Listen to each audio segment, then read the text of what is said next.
So today, we are going to break down and analyze the concept of free indirect discourse, and we'll start by understanding what it is.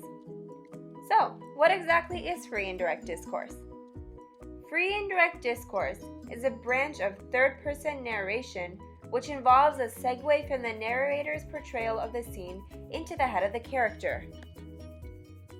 Let's use this example to help break down the definition.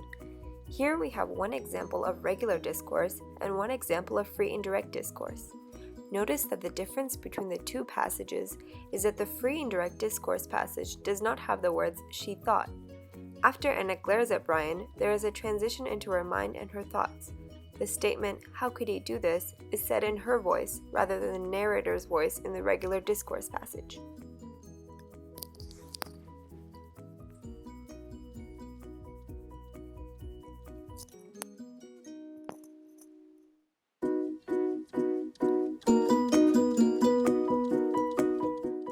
Based on the example, we can conclude that free indirect discourse occurs when there is no dialogue and there is a transition from background information into the thoughts and emotions of a certain character.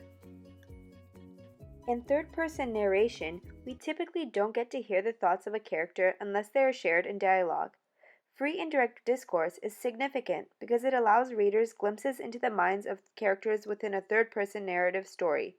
It is useful because it gives us an added dimension we otherwise wouldn't have. We can use Pride and Prejudice as an example because Jane Austen is known for her particular talent and knack for indirect discourse. Let's take a look at this passage from Pride and Prejudice. To give a little background information, this is the part where Lizzie is watching Jane and Mr. Bingley interact, and then notices her mother boasting to Lady Lucas about Jane's good luck. We know that this is free indirect discourse because the passage shows a transition into Lizzie's mind at the point, his being such a charming young man. We know this because Elizabeth is so familiar with Mrs. Bennet's line of thought that it's as if she is reciting her mother's words in a run-on-like manner. Austen has seamlessly integrated Elizabeth's voice in this passage in a way that gives a bit of humor. Elizabeth is poking fun at Mrs. Bennet by listing off the things she is so used to her mother saying.